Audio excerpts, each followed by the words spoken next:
Hey, everybody, and welcome to another episode of JavaScript Jabber. This week on our panel, we have Dan Shapir. Hi, all the way from Tel Aviv.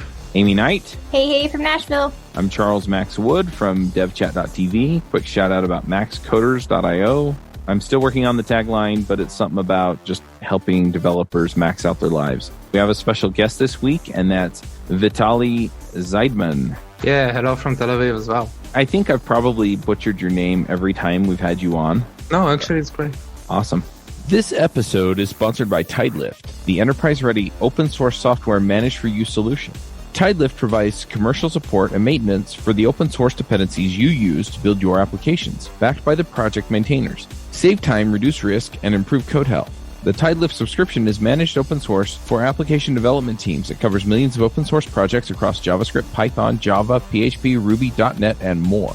Your subscription includes security updates from Tidelift security response team that coordinates patches for new breaking security vulnerabilities and alerts immediately through a private channel so your software supply chain is always secure.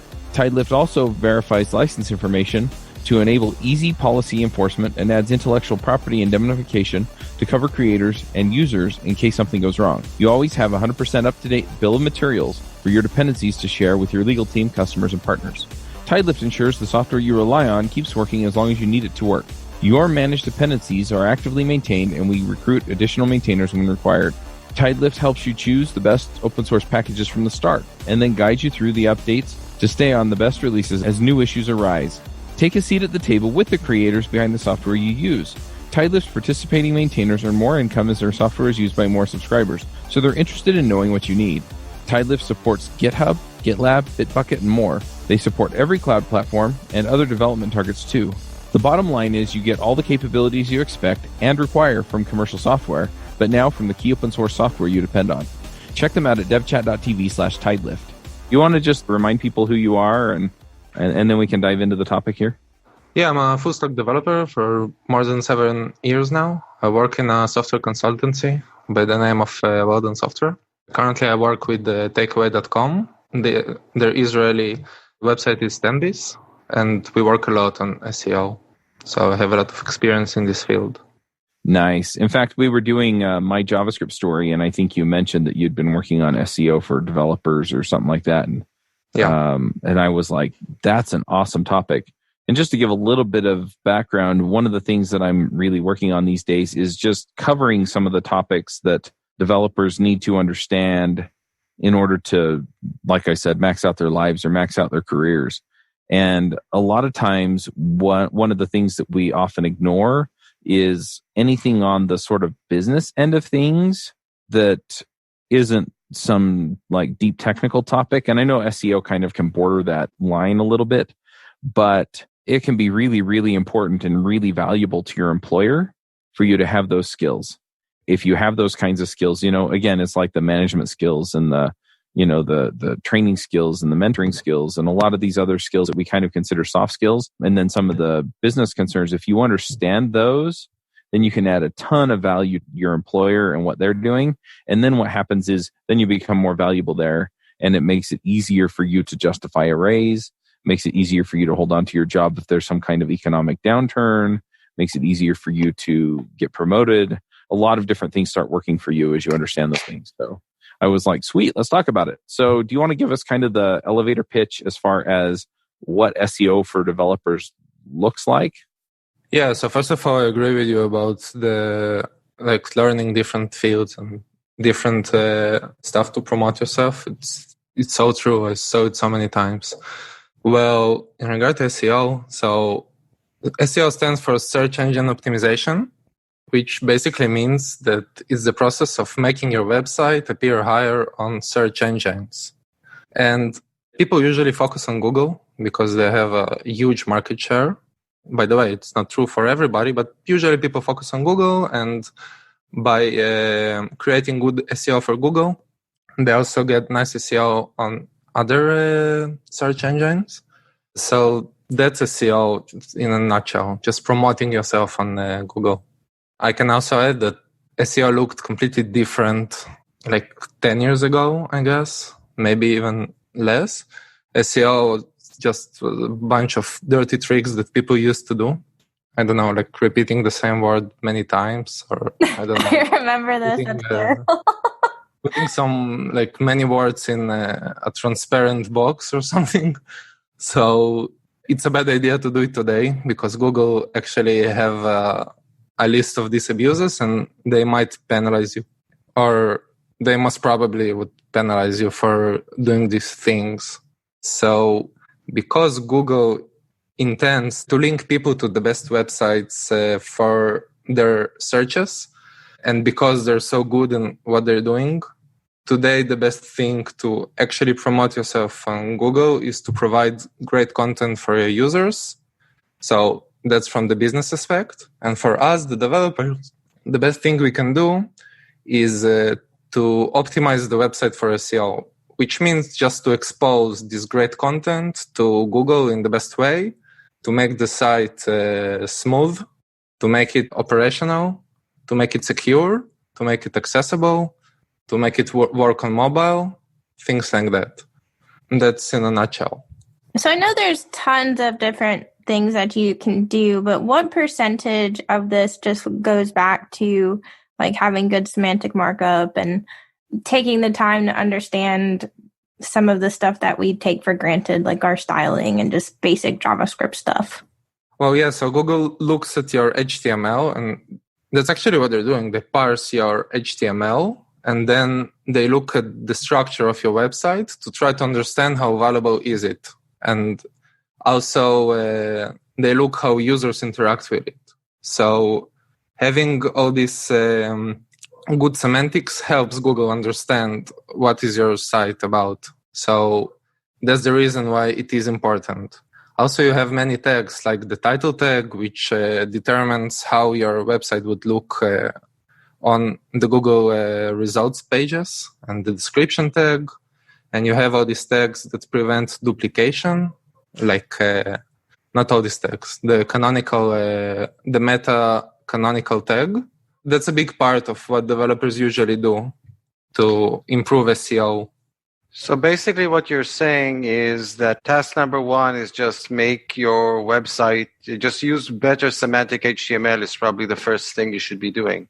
Yes, I think it is. Also, because it's kind of easy in general. Like, don't use div. If you see an article, just use an article, yeah. Yeah, but how will people know that I'm a developer if I don't use a lot of divs? You can use spans too, Dan. It's okay. Well, spans with display block, I guess, is okay as well. Yeah.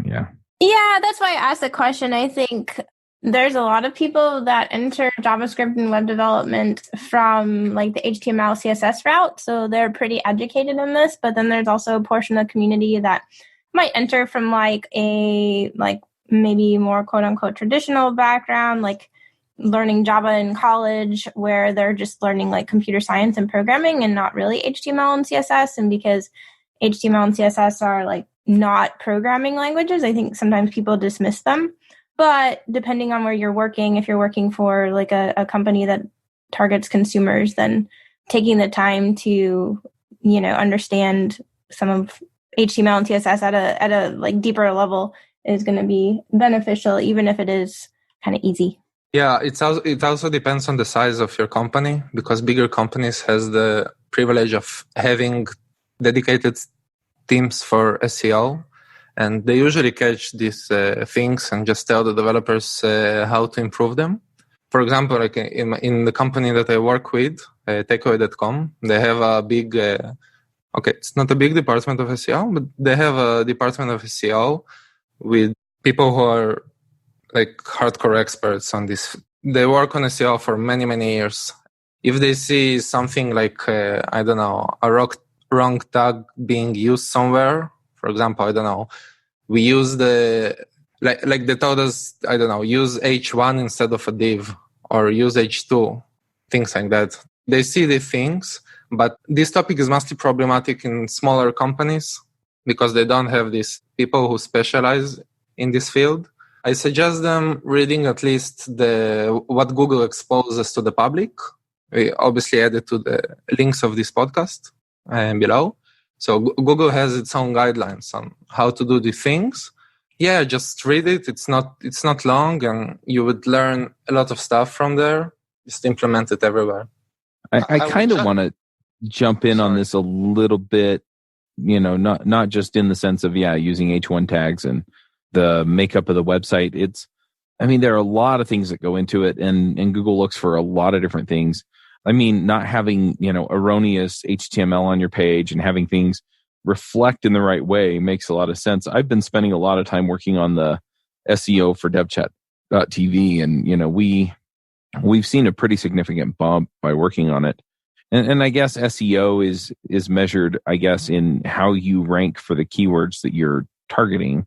And so there's going to be a certain amount of content that goes into it as well. But beyond that, the other thing that I found is that Google provides you a ton of tools to actually track this stuff. And so, for example, one of the things that we've done on devchat.tv is Google allows you to add questions and answers to the web pages. There's a format for this. It's a JSON something or other. I can't remember exactly what the format is, but you put those questions in.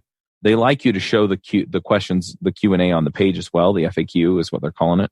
But then you can put that in and it'll show up. So if you do a Google search for a particular topic and you see like the questions that come after a particular article, those have actually been embedded in that article. Google likes you to play along with what they're putting out there as well, so that they can provide better results for the search results and things like that. So there are a lot of other things that go into it. One other thing that I figured out too that helps your SEO is the page speed, and just having like your images optimized and having your code minified and things like that. A lot of that stuff that goes into your build process is also going to vastly make a difference in your... If I could just add before we move to that, obviously SEO is a significant carrot for having proper semantic HTML, but that's not the only motivation. If you care about accessibility, if you care about the proper structure of your page, if you want people, let's say, that are using screen readers to be able to properly access your content, you definitely want to have semantic HTML. So, like I said, getting good SEO as a result is a significant carrot, but that's certainly not the only reason you want to be using proper HTML. I couldn't agree more. Because, for example, if you add even more accessibility features to your website, then you get to a bigger audience, and also Google rewards you with higher SEO. So that's another example. And also, if you make your site accessible on mobile or fast on mobile, people would use your website more smoothly. Your conversion rates would go up, and also Google ranks you higher. So the reason for that, I think, is because Google tries to see trends in the market, and they rank for these trends. So, for example, something like a year ago, Google started ranking pages based on how they look on mobile. And that's because the world started using mobile much more. So they saw this trend that people are using mobile phones, and they want to give their users the best results. And that's why they switched and started indexing and looking at pages as they're rendered on mobile. Regarding the question and answers, it's called structured data. And it enriches your the data that is shown to users on the search result pages. So, for example, I'm working with restaurants, like food ordering service. So we have opening hours, we have price ranges, we have these like maps. And it's when you see all these things on the search results, as a user of Google, you're much more likely to click on it because you get all the information you need up front. And that's a very good practice to do. It's called snippets or something, isn't it? It's called structured data. It's just adding a JSON on top of to the header of your HTML.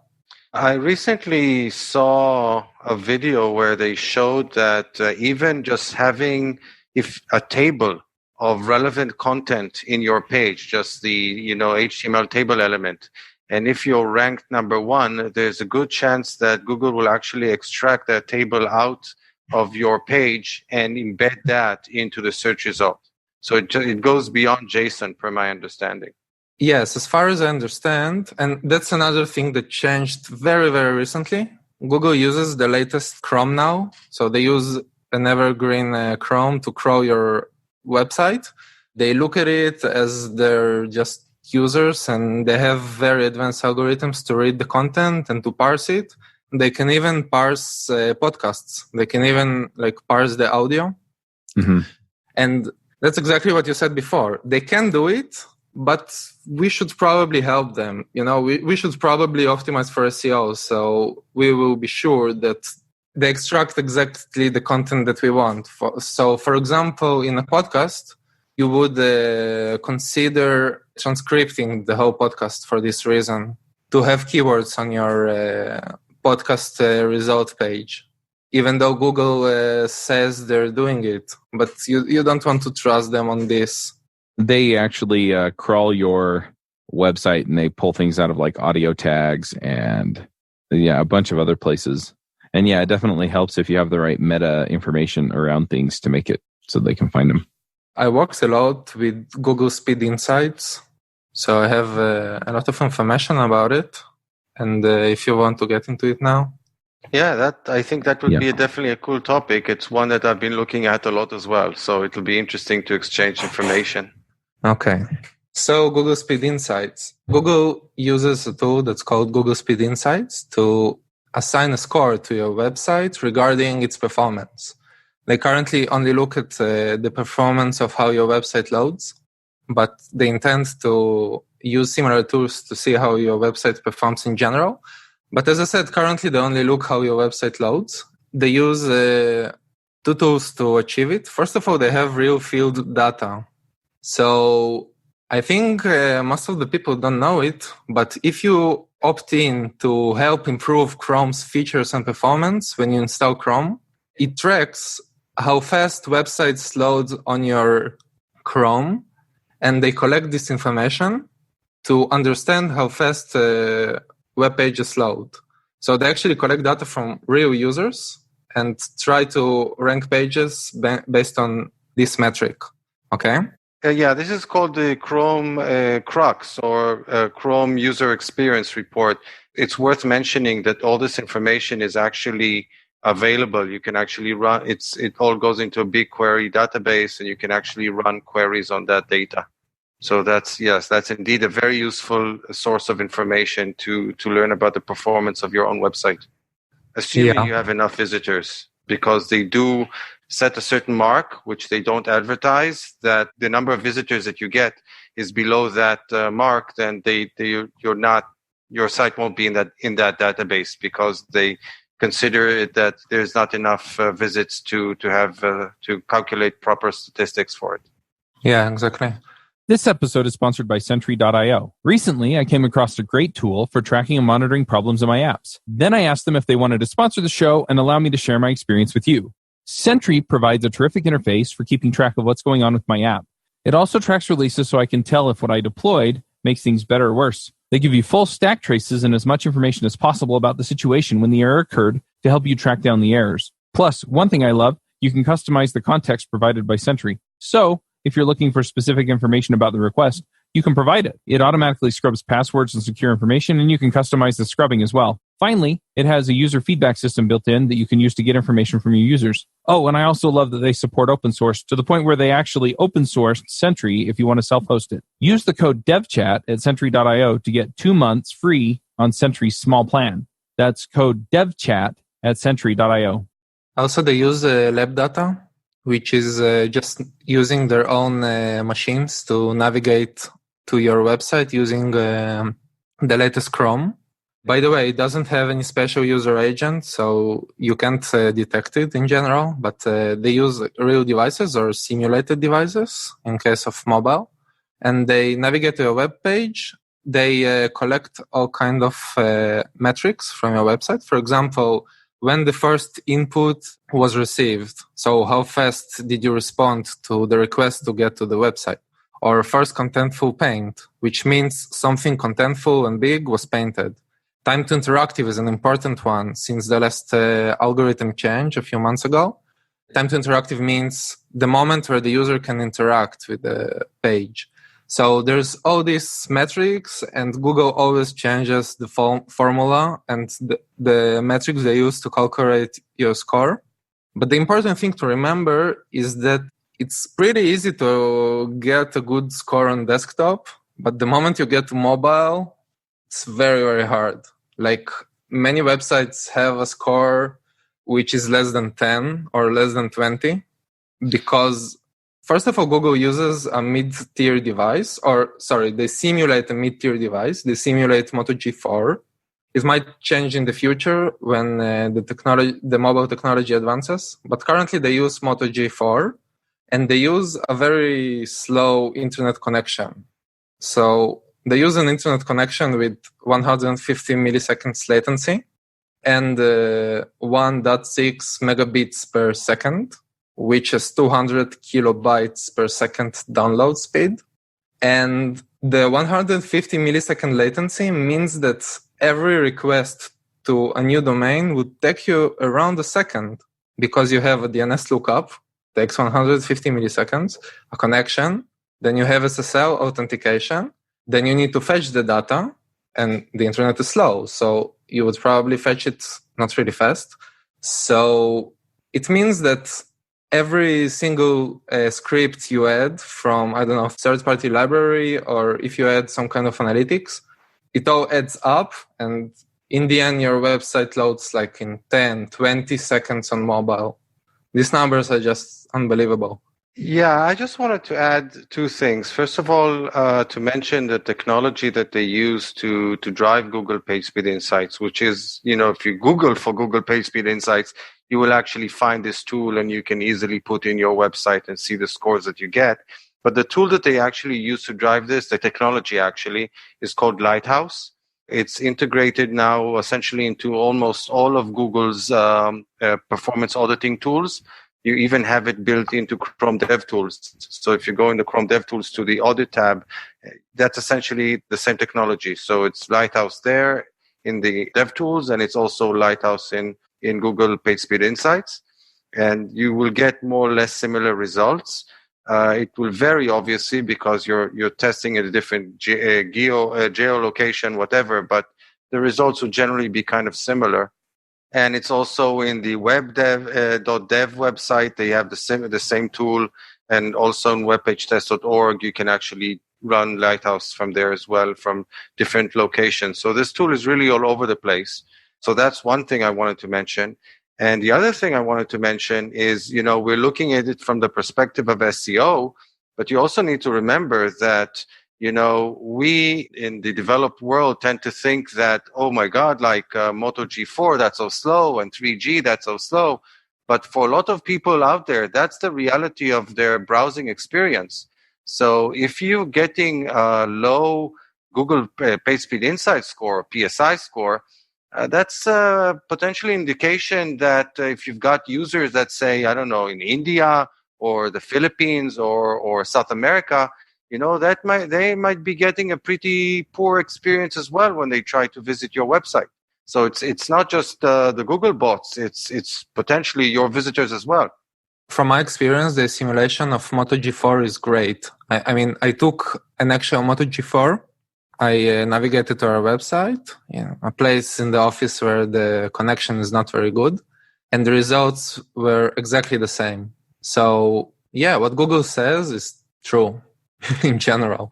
By the way, performance is the main thing that users look for. It predicts conversion rates and user experience pretty well.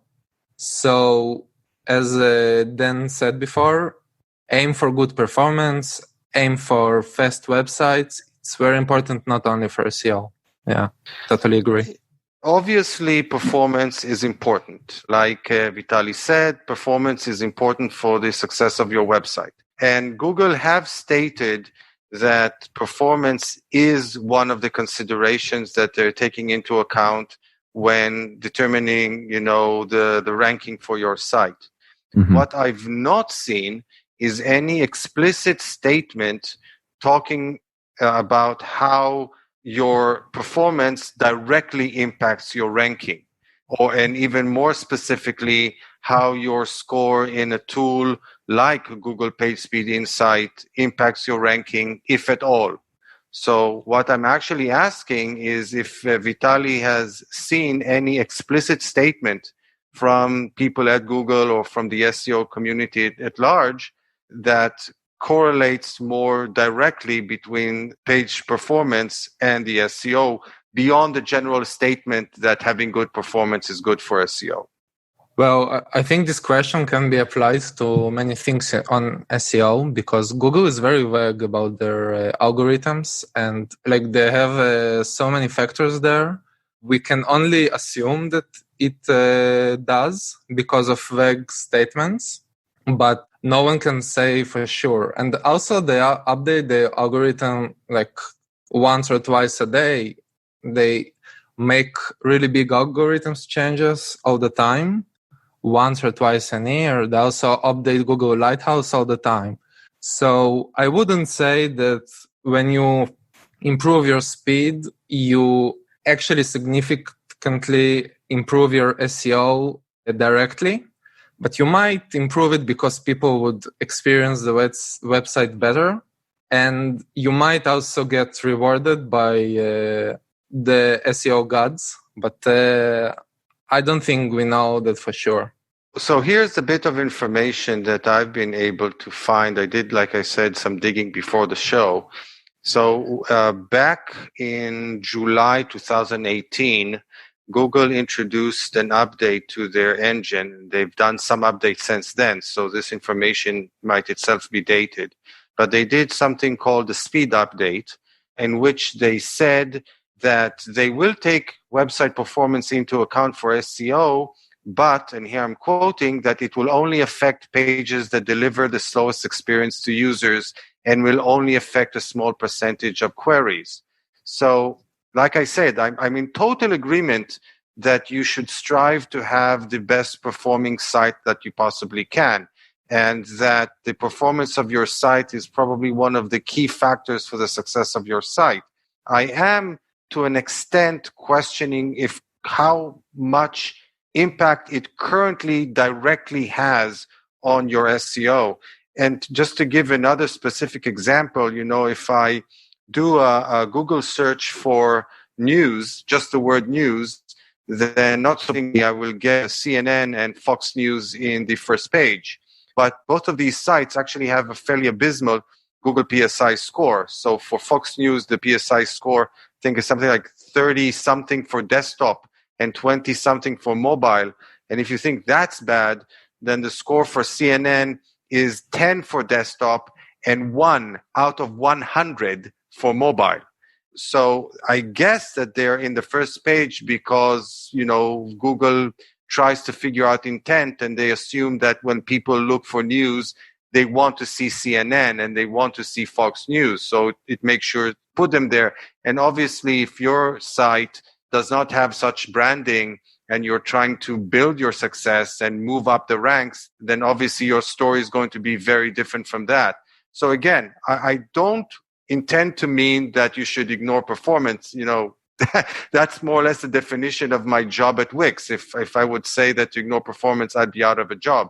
But I am saying that, we should be careful about directly correlating between performance and SEO. Okay, and also I think sometimes people get obsessed with several aspects of SEO, like performance, like links, like SEO content, which means basically writing a lot of words, meaningful words. And all these things we kind of only assume it helps. So again, I get back to my initial advice, just make good websites for your users and don't get obsessed over any point. Especially if you're a small startup or something, don't spend too much time on performance per se. I mean, obviously, you probably should focus on performance as well, but don't get obsessed over certain aspects by themselves. Yep.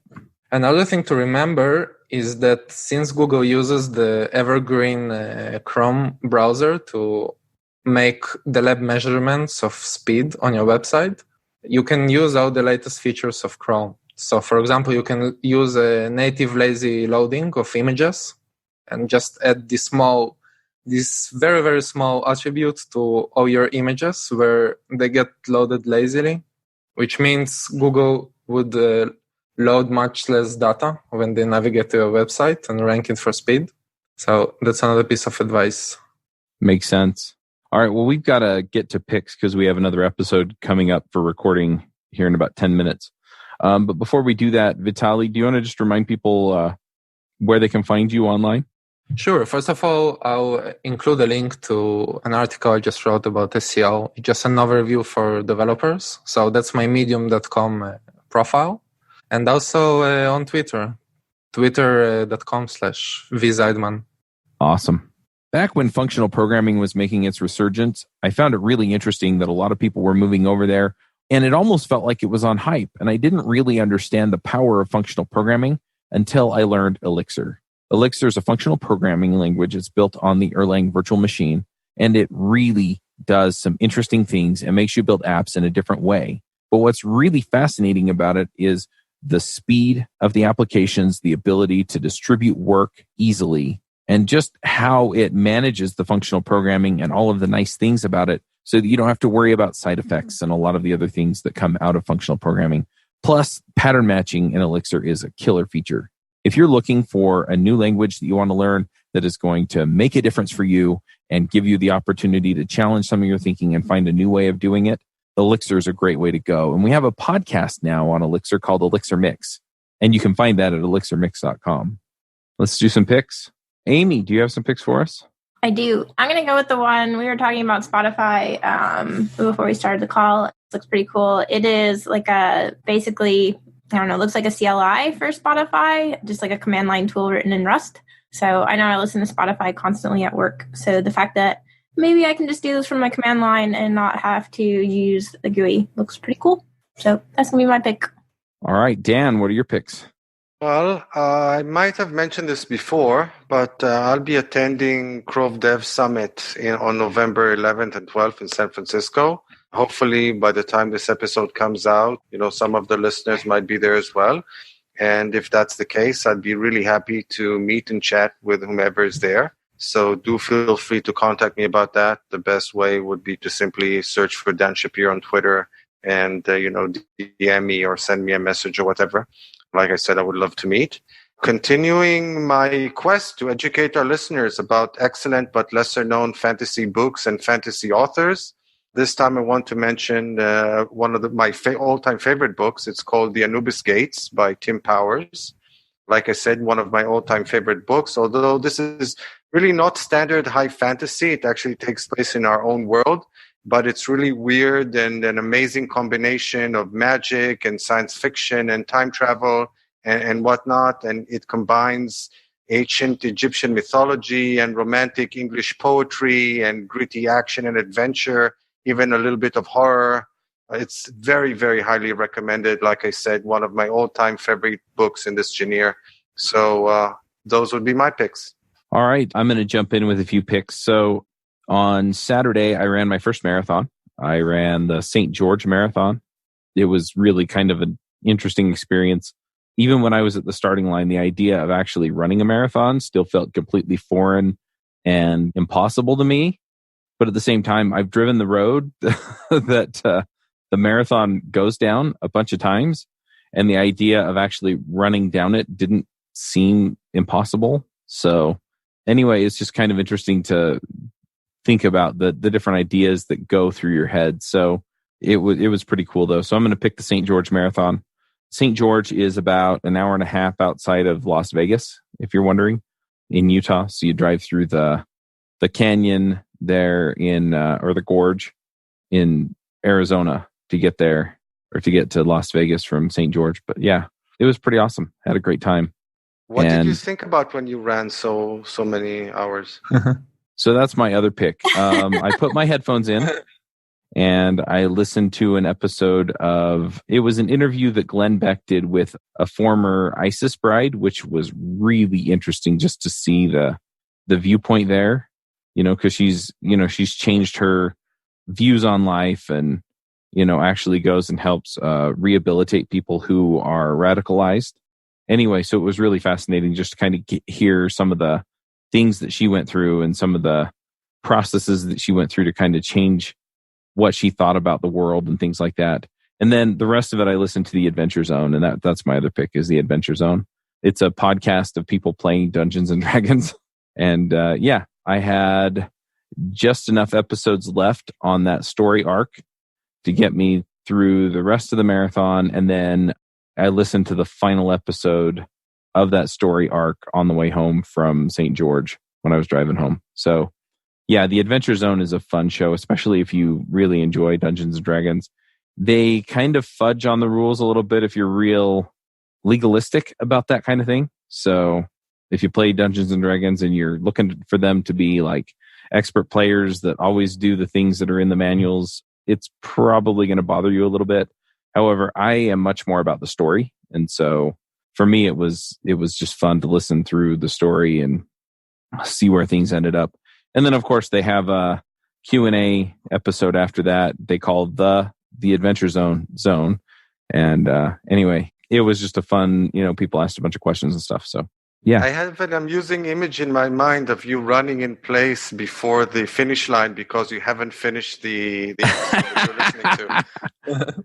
No, so you don't have to do that because what you do is when you finish, you walk through and you get your medal. So I got a medal. It's not actually made of metal, incidentally.